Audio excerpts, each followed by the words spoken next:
This ball here represents your master track. In the top here you see 0 dBFS, and 0 dBFS is the maximum of the system can handle. The bigger the signal inside of your master track is, the closer it's gonna go towards the ceiling here.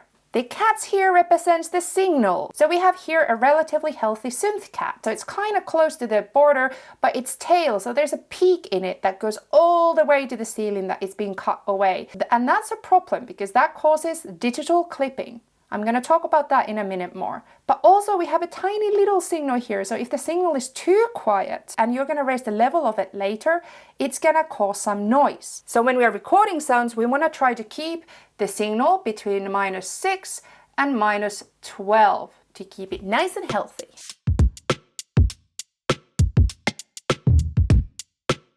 So now what's happened is that you see 3 different cats. We have a synth cat, vocal cat, and drum cat, and they all thought that if it fits, it sits. But in audio, it doesn't work that way. So when we are in a DAW and we add a lot of really loud sounds together into the master channel, we get a lot of issues. So when the sounds come towards the 0, firstly, it gets cut off. And there's a lot of clipping distortion. And yeah, distortion can be very nice sometimes as an aesthetic choice or in mixing, but in here, it's really different than analog saturation. It causes issues in a signal that makes it sound very abrupt and not really nice and gradual like what you would like. And if the clipping happens during recording, you can't get that data ever back. And also what starts to happen is that your dynamics with the track start to disappear. They sound very muddled together. So this is not good. We don't want this. And that's why we do a thing called gain staging. So here you can see a lot more happier and healthier cats. And above them is a thing called headroom. So it's the space that allows dynamics to breathe nicely and healthy way between -6 and 0. So leave that. So you don't aim to make a loud mix, you make a loud master. Okay, let's have a look in Ableton Live. How does it look when we have a full track that has a lot of components? How do we actually gain stage? I have my track Carry Me extended version here. Gain staging always starts, you have audio signal coming, example of synths, from voice, synths, and so on. So we need to make sure that that track is all good and not bad. So let's get example here at track, and you can see that my voice is now coming here. And if we burn it,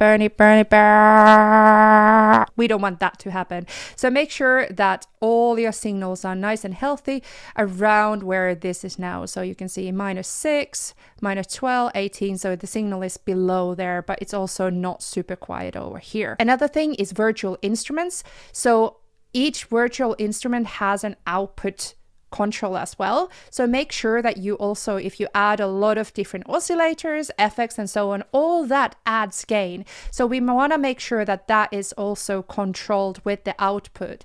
So in Ableton Live, you can see these faders between the devices. So each device can add a lot of gain. Example, dynamic processor especially. So example, this track, we have first an instrument, and then we have a fader between it, and we always read it from left to right. Then we have a compressor, and then we have a reverb. So both of the instrument and the compressor can add a lot of gain into the track. So we need to make sure that at every single stage, we gain controls or gain stage. So let's listen to this one. Okay, so it's quite nice and controlled, and what we want to do is, example, if it's too loud or too quiet, we can use the volume control here. And now example, if I would have compressed it and used a lot of gain, the signal is healthy on its compressor's left side, but it's not healthy on the compressor's right side. So make sure that between the devices, it's gonna be healthy. If it does speak a lot and you don't know how to control it, one good, very safe way to do it is you can add a limiter just after the device that causes you confusion. You can see that there's nothing going over that 0 because you have a limiter there. That's one reason why every time on my I start making any kind of music, I always put a limiter in the master track, and that makes sure that nothing goes over the 0 at any point, because that also protects my ears. Okay, final stage that we're gonna do with gain staging is doing the faders. So some people add limiter to every single track and then set that into -6 already. I don't like doing that. So I'm like, what I like doing is that I want to take all the tracks to 0. And this is how I do my volumes when I mix. And I'm going to start with some of the basics like drums. And I'm going to start just bringing everything around -12.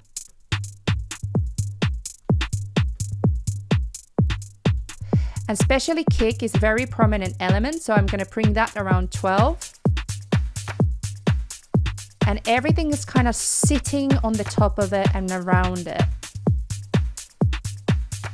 And I literally just continue doing this throughout all of the tracks. I just bring one by one everything in, so that in the end we have a very dynamic looking mix going on. So some of the faders are around -6, some of them are higher, some are lower, like this.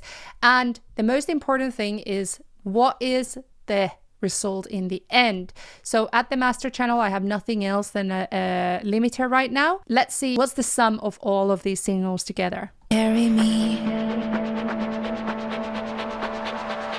wrap me in light, hold me closer tonight. Pretty good. Everything's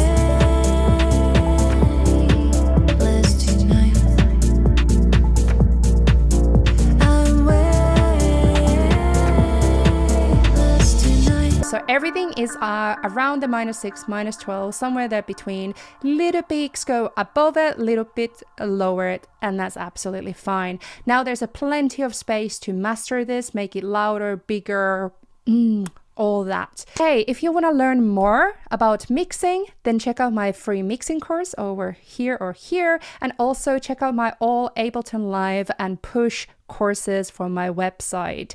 Thank you so much for being here. Subscribe and come back again. Bye.